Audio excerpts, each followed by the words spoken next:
Selamat datang kembali di Sleep Podcast, podcastnya anak DKV, dan bersama saya kembali Imam Kurniawan sebagai host yang akan memandu acara ini sampai selesai. Setelah di episode kemarin posisi saya hampir tergantikan, sekali ini saya ambil kembali kursi ini, dan spesial pada episode kali ini kita datangkan narasumber kembali. Kebetulan beberapa hari ini, kemarin pada tanggal 10 Oktober tepatnya, baru saja ada peringatan Hari Kesehatan Mental Dunia. Dan karena saya rasa ini topik yang sangat menarik, jadi langsung saja saya datangkan narasumber. Beliau adalah salah satu dosen psikologi Universitas Selamat Sri Kampus 2 Batang. Dan tanpa berlama-lama, jadi kita persembahkan untuk kalian, ini dia Ibu Ami Novalia Esmiati, MPSI Psikolog. Beri tepuk tangan. Oke, selamat datang Bu Ami. Bagaimana kabarnya? Alhamdulillah Ya, baik. oke, sebelumnya boleh perkenalan diri dulu tentang diri Anda. Oke, terima kasih Mas Imam. Perkenalkan, nama saya Aminovalia Esmiati. Kebetulan saya menjadi dosen di S1 Psikologi Universitas Selamat Sri. Oke. Untuk sebelum kita terlalu jauh ya, kenapa sih Anda memilih ingin jadi dosen psikolog? Sebenarnya dulunya saya tidak ada bayangan untuk menjadi dosen. Ya. Jadi saya sekolah psikologi itu karena ingin mengetahui bagaimana orang.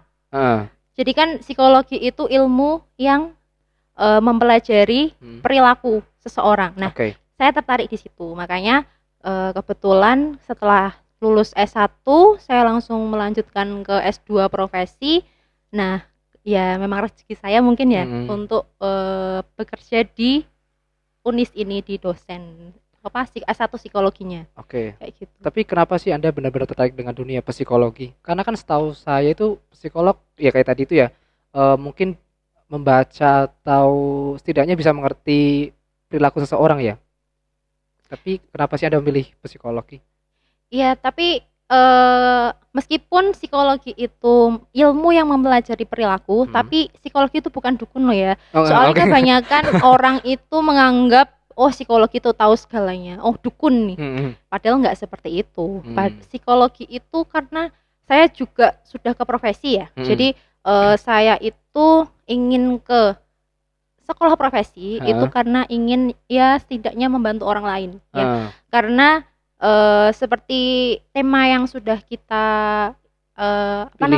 pilih ini kan membahas tentang kesehatan mental. Nah, saya tertarik untuk psikologi ini, apalagi profesi itu karena ingin membantu seseorang ya. Karena profesi itu kan boleh memberikan intervensi atau perlakuan atau mungkin terapi kepada seseorang yang mungkin mengalami gangguan kesehatan mental kayak gitu. Tapi saya ingin tanya, apa sih definisi dari kesehatan mental itu sendiri, Bu?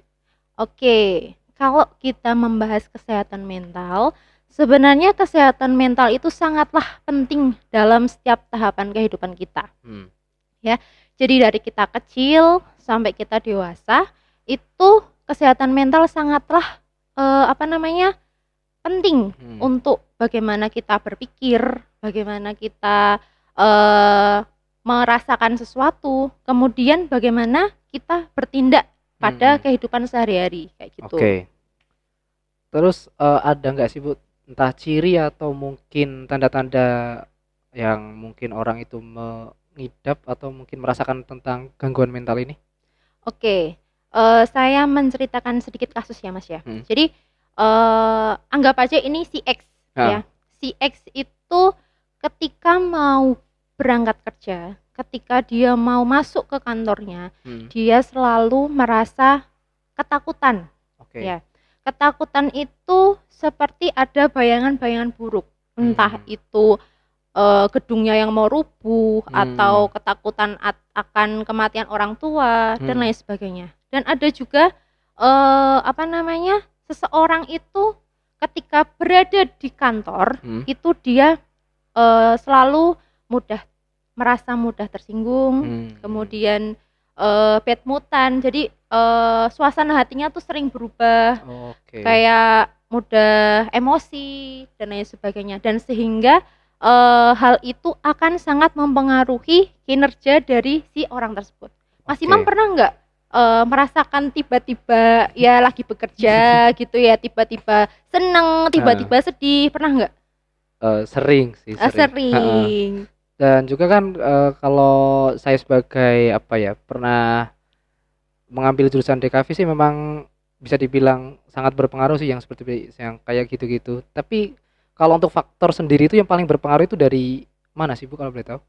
Kalau ini kan membahasnya tentang si pekerja ya. Mm-mm. Nah, kalau faktor sendiri, faktor penyebab itu sangatlah banyak sebenarnya. Terutama dari segi lingkungan, ya.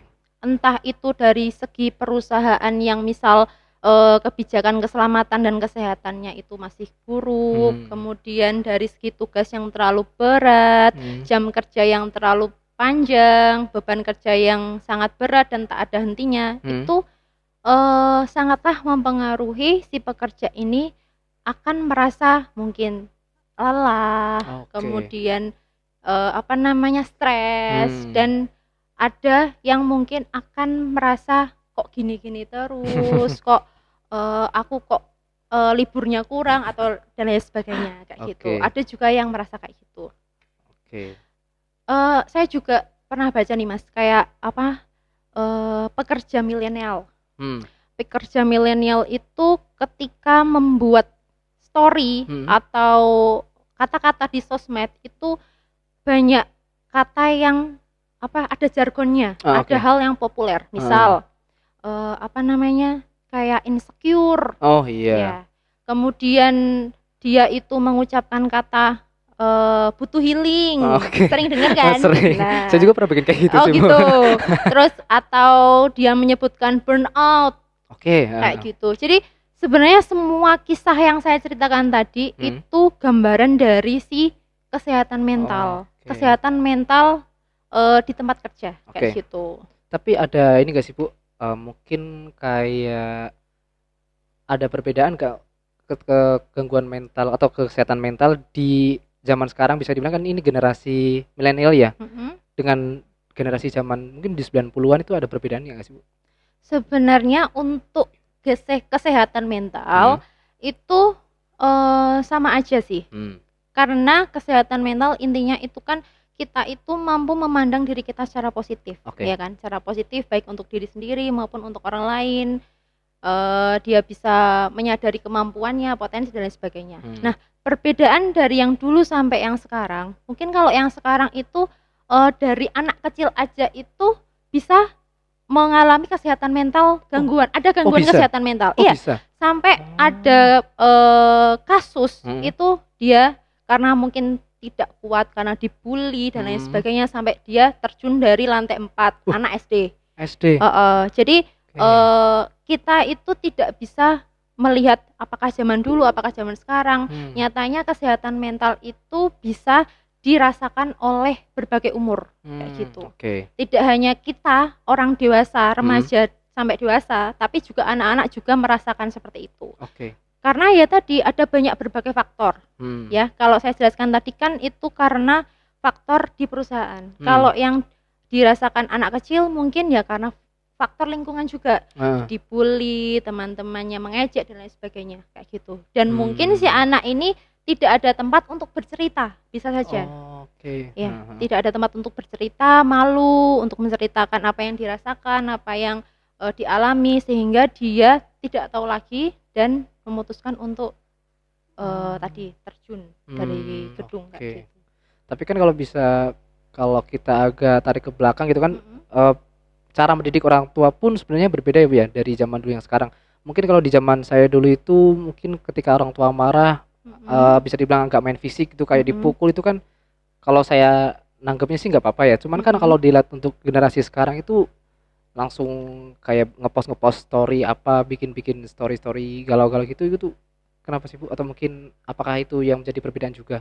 Ini orang tuanya atau anaknya yang dibahas? Saya pengen bahas dari segi anaknya aja sih. Oh, dari segi anaknya. Berarti dampak dari perlakuan pola asuh orang tua. Oke, jadi melebar ya. Iya, nggak apa-apa. Saya penasaran sih.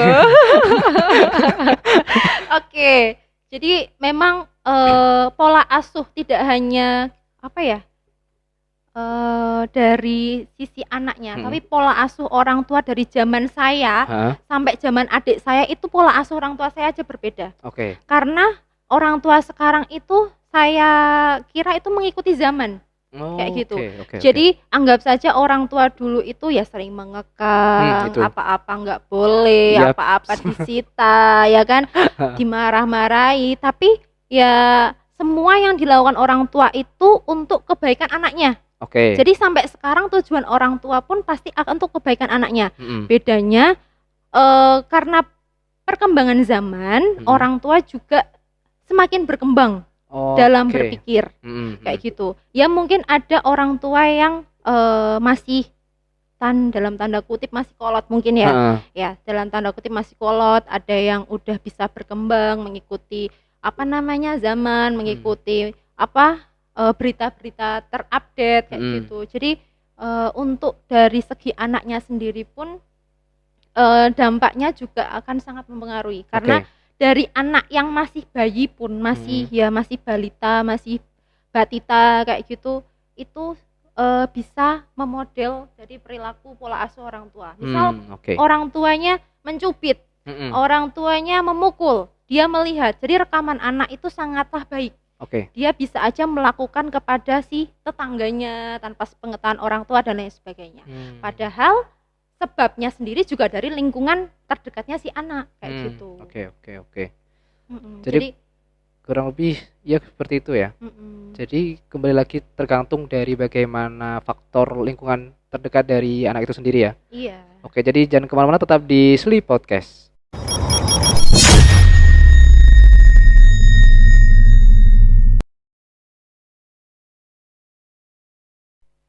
Selamat datang kembali di Sleep Podcast, podcastnya Andar DKV, dan melanjutkan yang tadi ya. Saya ingin bertanya lanjutan yang tadi, kira-kira apa sih dampaknya kesehatan mental itu bagi para pekerja?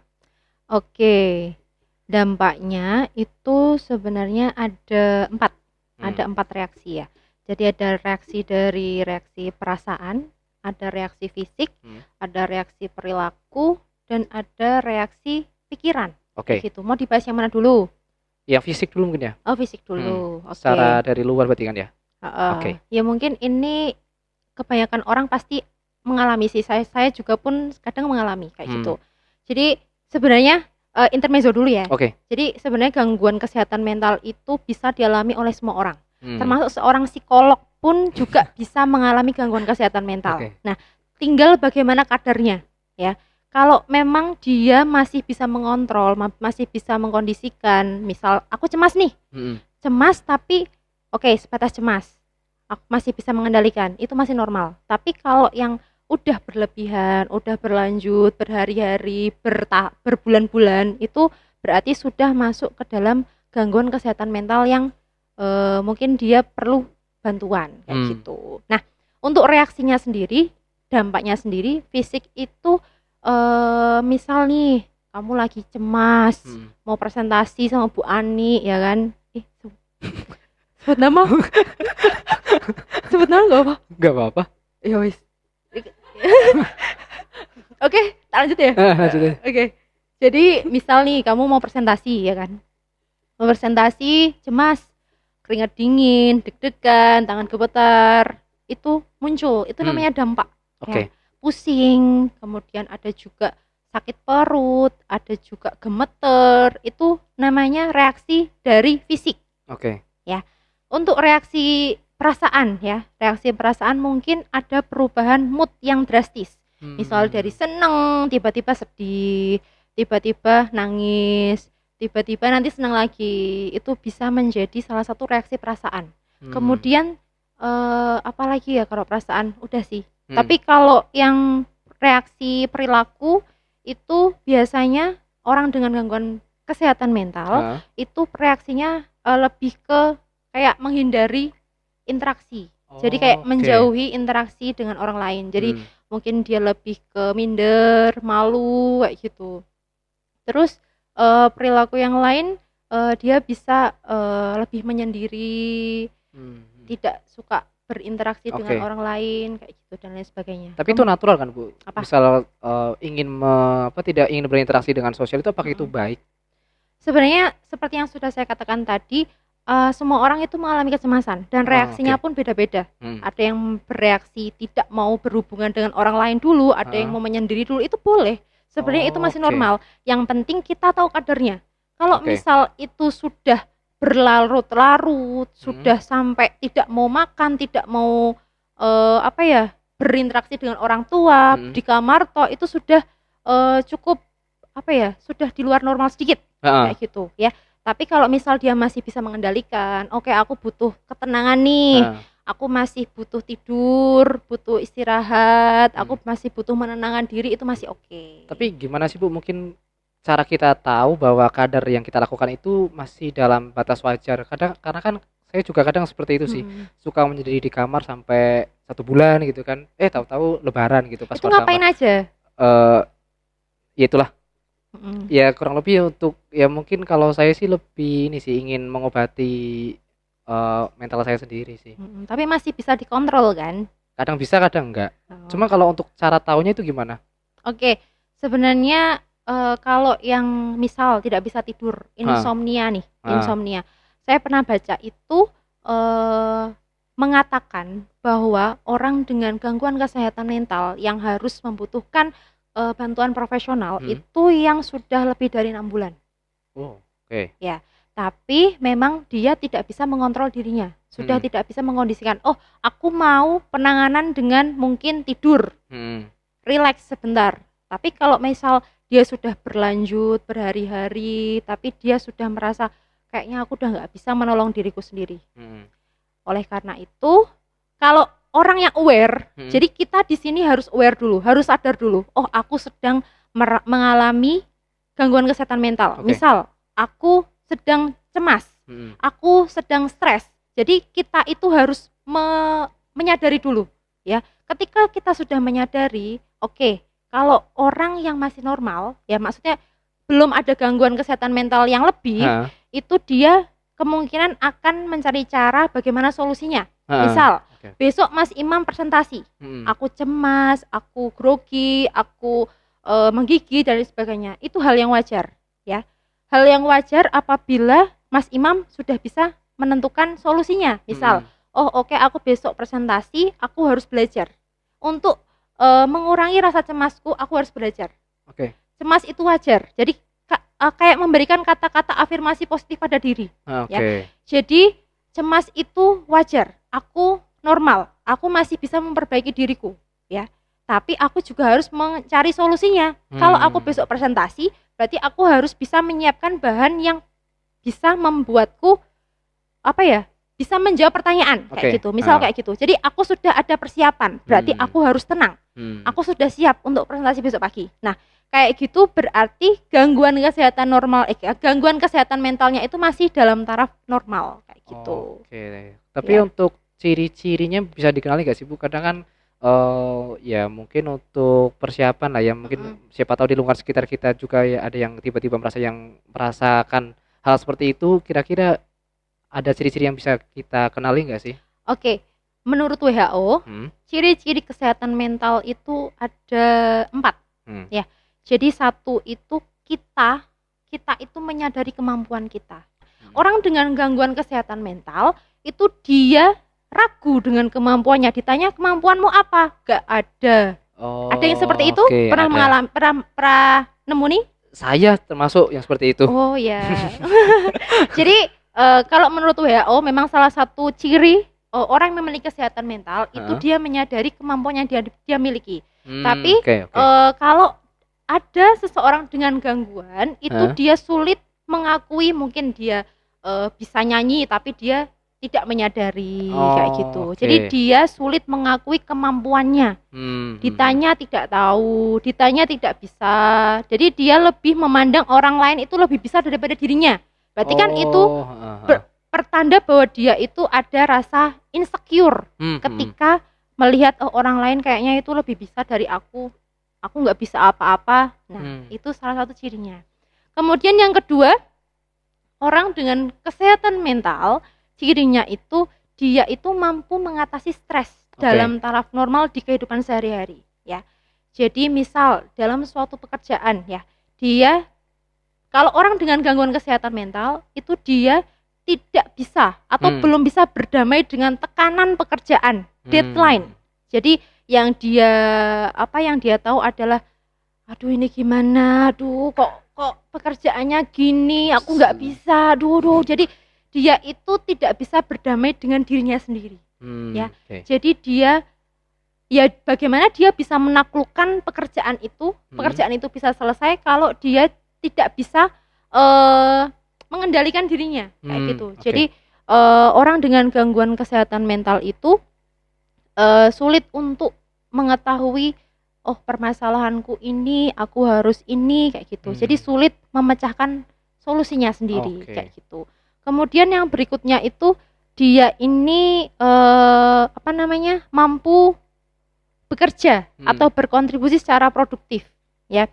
Jadi mungkin ada orang yang dia itu sulit untuk berkontribusi, merasa aku nggak bisa, aku nggak berani, aku nggak pede, kayak gitu. Jadi ya mungkin ada beberapa yang masih normal, dalam taraf normal. Tapi kalau yang sudah benar-benar cemas yang berlebih, deg-degan, berkeringat, sampai yang berlebihan, itu berarti dia sudah mengalami kecemasan yang berlebih, kayak gitu. Jadi bisa jadi dia membutuhkan bantuan dari profesional, kayak gitu. Terus ada lagi si orang ini, ya, cirinya itu ada juga yang dia itu bisa berkontribusi dengan lingkungannya. Nah, kadang kan ada orang yang bilang, aku aja untuk nanganin masalahku masih belum bisa, masih susah, kok aku harus menangani kasusnya, intinya kayak gitu. Misalnya kayak gitu. Padahal ketika kita mau dan ketika kita mampu, ya meskipun kita merasa diri kita belum baik-baik saja, tapi kalau kita ada kemauan itu kan bisa, kayak gitu. Tapi ada juga yang tipe orang yang aku mau memperbaiki diriku sendiri. Jadi memang ada keinginan untuk membantu. Tapi dia mau memperbaiki dirinya sendiri, mau memperbaiki hatinya dulu, baru memperbaiki orang lain. Misal membantu orang lain, itu masih dalam taraf normal, kayak gitu. Tapi kalau yang benar-benar sudah tidak mau berkontribusi sama sekali, ada aja alasannya dan lain sebagainya, itu juga bisa jadi ciri dari orang dengan gangguan kesehatan mental, kayak gitu. Oke, jadi jangan kemana-mana, tetap di Sleep Podcast.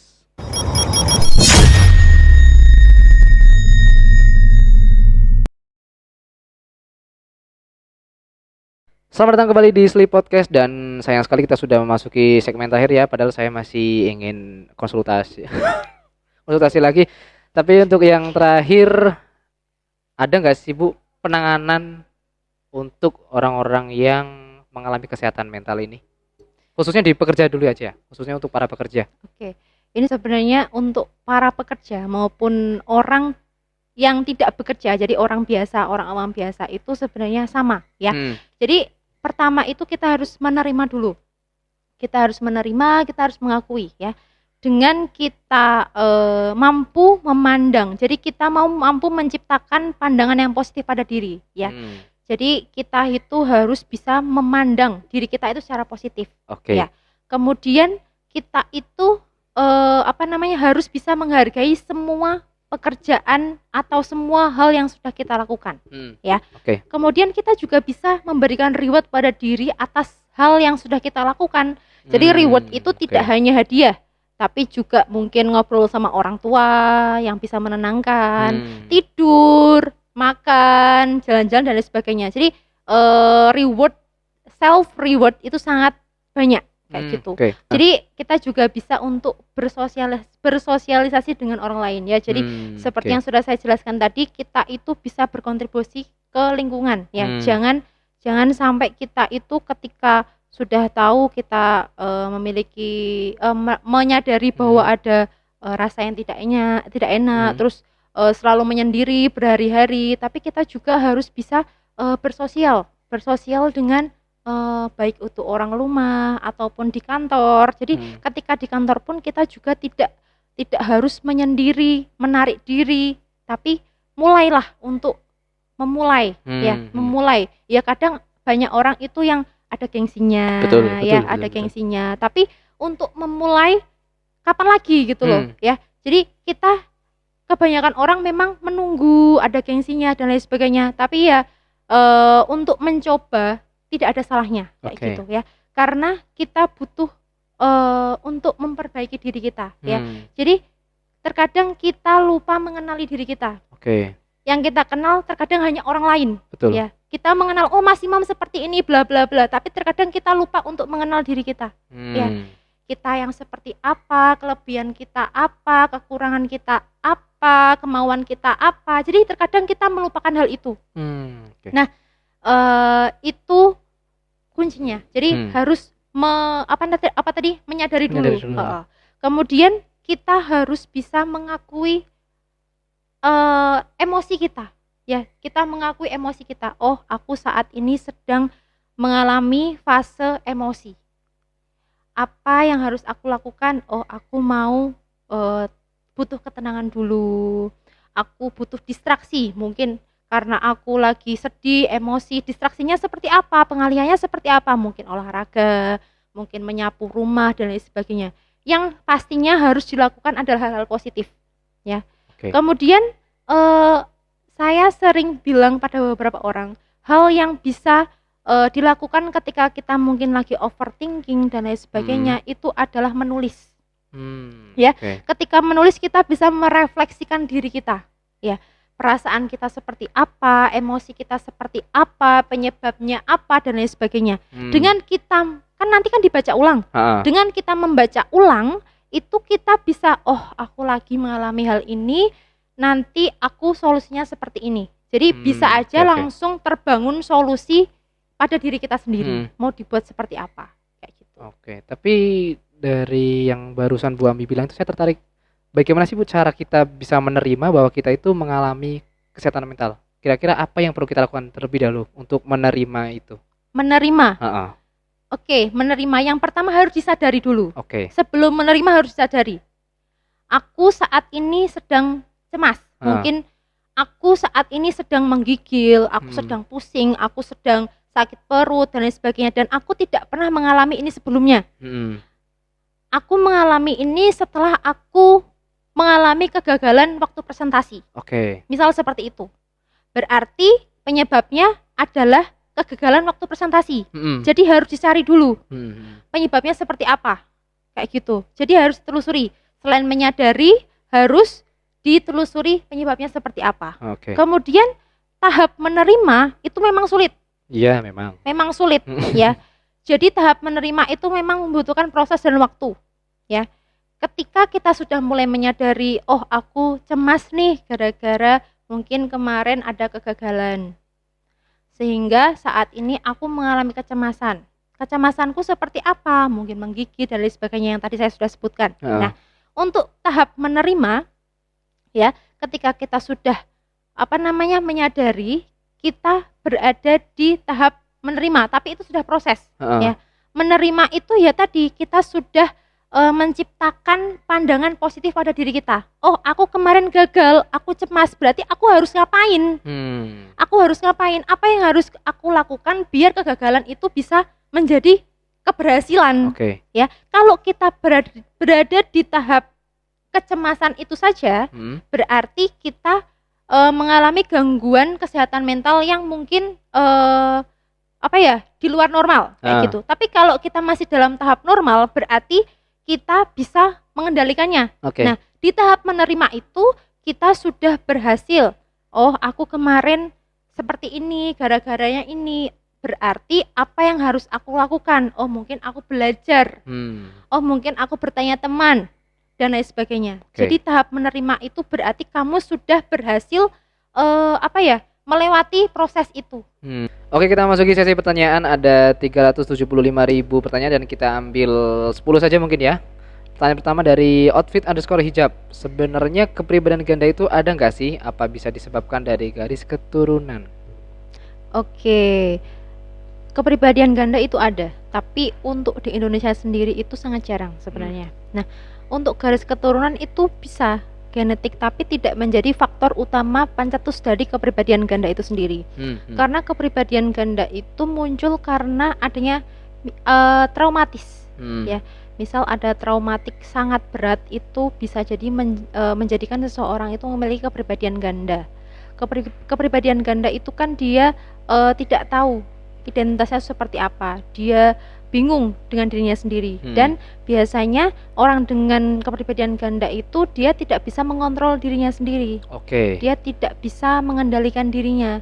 Bisa jadi dia malah salah arah gitu loh. Jadi mungkin jadi pecandu dan lain sebagainya kayak gitu. Dan untuk penanganan sendiri itu lebih ke psikiater karena sudah itu sudah masuk di ranah klinis kalau kepribadian ganda, karena lebih ke penyebabnya itu kan tadi traumatis kayak gitu, traumatis yang mungkin sudah membuat dirinya itu kehilangan identitas dirinya kayak gitu. Oke, pertanyaan selanjutnya datang dari @sateayam_cemani. Jika kita merasa baik-baik saja, apakah tetap perlu berkonsultasi? Takutnya ada sesuatu yang terjadi dan tidak kita sadari. Ya, garis benang merahnya adalah baik-baik saja. Nah, baik-baik sajanya itu seperti apa? Soalnya baik-baik saja itu kadang ngomong baik-baik saja tapi ternyata overthinking. Baik-baik saja tapi ternyata lapar kayak gitu kan. Nah, kalau sudah dia merasa dirinya baik-baik saja, ya kalau mau konsultasi ke mungkin profesional itu monggo silahkan. Tapi kalau misal dia hanya butuh bercerita dengan orang yang dipercaya atau mungkin meluapkan isi hatinya itu dalam menulis, itu bisa jadi bisa seperti itu kayak gitu. Berarti intinya perlu berkonsultasi. Ya perlu tidaknya itu tergantung kebutuhan sebenarnya. Tapi kalau merasa dirinya baik-baik saja ya saya kira tidak usah dulu, karena kalau sudah sampai ke tahap profesional berarti dirinya ini memang sudah tidak bisa mengontrol dirinya, sudah tidak bisa mengendalikan dirinya kayak gitu. Tapi kalau dia masih bisa, oh aku baik-baik aja nih, aku masih bisa mengondisikan diriku, berarti ya saya kira masih belum konsultasi itu tidak apa-apa. Oke, pertanyaan selanjutnya datang dari @swike katak terbang. Bagaimana menurut Bu Ami tentang lingkungan kerja yang toksik dan bagaimana cara menyikapinya? Saya tahu ini. Oke, gimana Bu Ami? Oke, lingkungan kerja yang toksik. Sebenarnya semua lingkungan itu pasti kita akan merasakan hal yang toksik ya. Ya, entah itu di sekolah, entah itu di masyarakat, entah itu di lingkungan kerja sekalipun ya. Kita pasti merasakan hal yang toksik, hal yang aneh. Nah, pertanyaan tadi seperti apa, Mas? Bagaimana tanggapan Bu Ani dengan lingkungan kerja yang toksik dan bagaimana cara menyikapinya? Bagaimana tanggapannya? Sebenarnya untuk menyikapi sendiri, kita bisa mungkin terganggu dengan lingkungan tersebut ya. Tapi seperti yang saya sudah jelaskan tadi di awal itu, kita lebih baik fokus dengan diri kita. Fokus untuk mengembangkan kemampuan kita sendiri ya. Dengan kita fokus untuk pengembangan diri, maka kita tidak perlu memperhatikan kritik toksik itu. Jadi untuk menyikapi sendiri, kalau menurut saya pribadi, ya kita fokus dengan pengembangan diri kita. Kita mau dibuat seperti apa? Apakah kita hanya ingin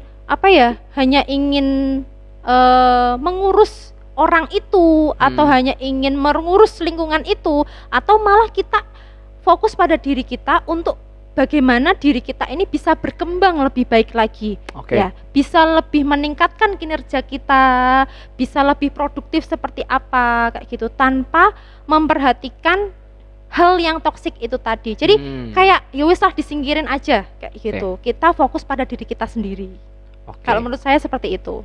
Berarti tentang bagaimana cara menyikapi pribadi masing-masing, Bu ya? Iya, karena kembali lagi kita harus kembali ke diri kita, ya kita harus aware, kita harus sadar bahwa aku nggak bisa gitu terus, ya aku nggak bisa gitu terus, ya lingkungan kita kan tidak bisa memaksakan orang lain itu untuk memahami diri kita, ya kita tidak bisa memaksakan orang lain untuk memahami diri kita. Oleh karena itu, bagaimana kita bisa memahami diri kita sendiri, ya karena kita harus menyadari bahwa oke, aku punya kemampuan, oke aku bisa lebih dari dia, aku akan membalasnya dalam tanda kutip dengan hal-hal positif yang bisa aku lakukan, hal-hal positif yang bisa aku anggap aja itu balas dendamnya seperti itu, tapi dengan hal positif, dengan kemampuan yang aku miliki, potensi yang aku miliki, kayak gitu sih. Oke, pertanyaan lagi datang dari @reza_tromol. Apakah karakter orang toksik itu bawaan dari lahir atau karena faktor lingkungan keluarga atau lingkungan pergaulan? Iya, jadi semua yang kamu katakan itu bisa jadi faktornya, ya. Tapi kalau genetik itu lebih ke mungkin ya bisa, tapi tidak menjadi faktor utama. Nah, orang toksik itu kan berarti anggap aja itu orang yang negatif, ya. Yeah. Itu bisa jadi dia awalnya mungkin dia anggap aja ini kasus bullying, ya, anggap aja ini kasus bullying. Orang baik-baik saja, dia dibully, ya, dia dibully, berarti kan dia jadi korban bully. Misal dia dibully di sekolah SMP, nah berarti kan dia udah lulus nih di sekolah SMA. Nah, dia berada di sekolah SMA, terus dia merasa kayaknya aku harus melakukan apa yang dulu pernah aku rasakan. Nah, dia korban bullying aja itu bisa jadi pelaku bullying. Apabila dia tidak bisa mungkin mengendalikan dirinya, kayak gitu. Begitu juga orang toksik itu tadi. Orang toksik itu bisa kebawa dari lingkungannya, ya. Misal kamu kerja lingkungan satu ruanganmu itu ada vibes negatif. Nah, misal dia orang julid.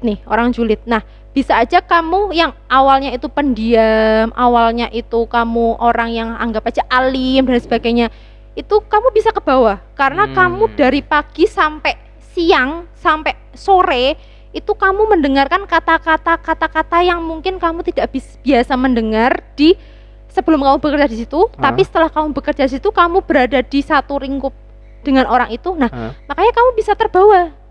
Jadi lingkungan itu sangatlah berpengaruh kayak gitu. Oke, lanjutnya pertanyaan dari @budi_online_shop. Bagaimana menurut Bu Ami terkait pribadi yang suka ikut campur urusan orang lain di lingkungan kerja daripada fokus pada diri sendiri? Oke, gimana Bu? Ya seperti yang sudah saya katakan tadi sih sebenarnya. Orang yang sering ikut campur dengan apa Mas? Orang yang sering ikut campur urusan orang lain.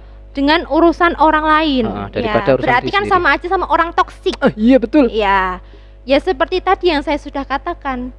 Kalau kita terus-menerus merespon orang yang ikut campur, anggap aja selalu mencampuri urusan kita. Nah, itu kita pastinya akan tidak nyaman. Pasti akan tidak nyaman. Nah, solusinya adalah ya sebisa mungkin kita sedikit menghindarinya dulu. Jangan menjadi satu dulu. Ya, mungkin dia teman baik mungkin, tapi bisa jadi kita yang menghindari dulu untuk memperbaiki diri kita. Tapi kalau diri kita ini udah siap, ya anggap aja itu memang sudah sifatnya seperti itu, ya. Jadi kita memperbaiki diri kita dulu, kemudian kita mulai boleh langsung ke dirinya lagi. Ngobrol lagi. Nah, pasti kita akan tahu dengan kata-kata itu lagi. Nah, itu akan terus berulang. Nah, berarti memang dianya seperti itu. Nah, oleh karena itu seperti yang sudah saya katakan tadi, kita fokus dengan diri kita. Fokus dengan apa yang kita lakukan, apa yang mau kita lakukan, kita sadari apa yang baik yang mana, yang buruk yang mana, kayak gitu. Lanjut pertanyaan lagi Bu ya. Pertanyaan dari @samsul_arifin8705. Trigger apa sih yang dirasakan Bu Ami ketika masuk pertama kuliah di jurusan psikologi? Gimana Mas? Trigger apa sih yang dirasakan Bu Ami ketika masuk pertama kuliah di jurusan psikologi? Trigger ya.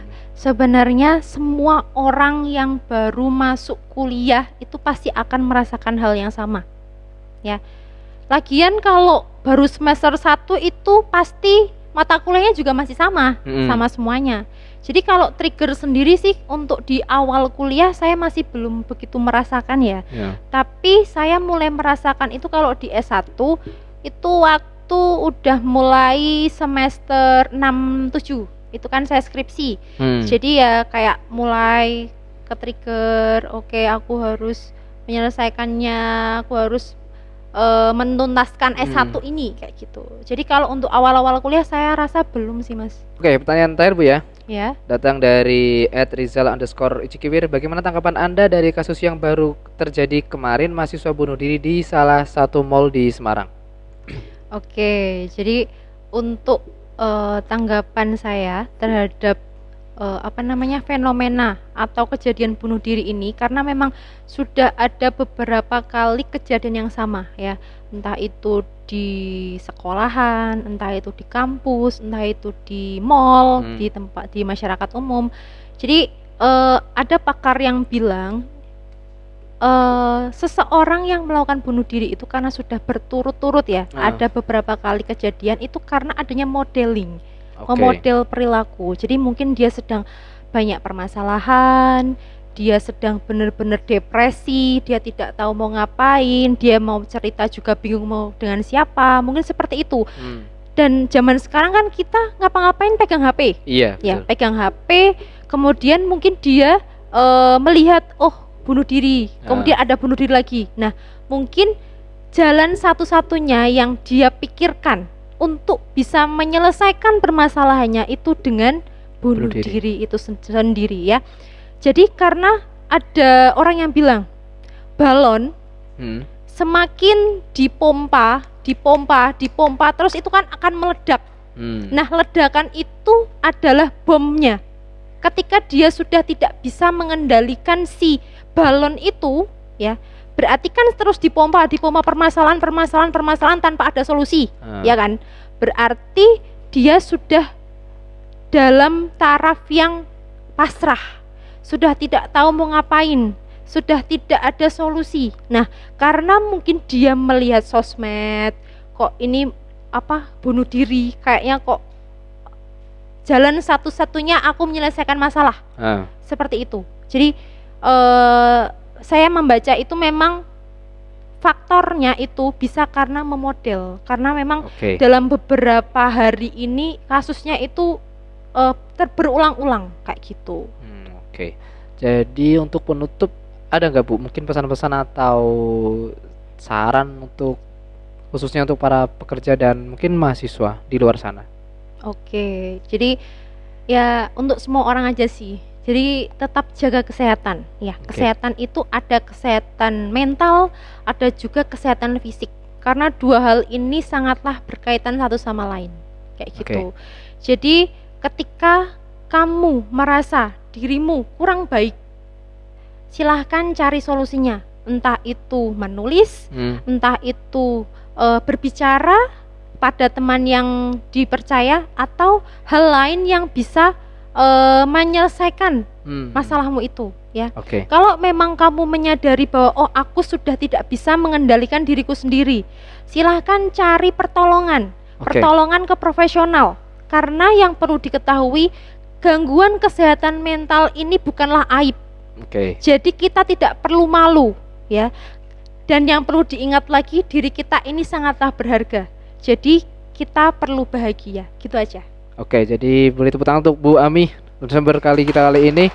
Jadi untuk teman-teman semua jangan lupa untuk like, comment, share dan juga subscribe, karena subscribe itu gratis. Dan spesial di 10.000 subscriber kita akan giveaway satu buat TV 10 inch. Jadi stay tune di channel kita di Sleepopia. Jadi jangan kemana, tetap di Sleep Podcast.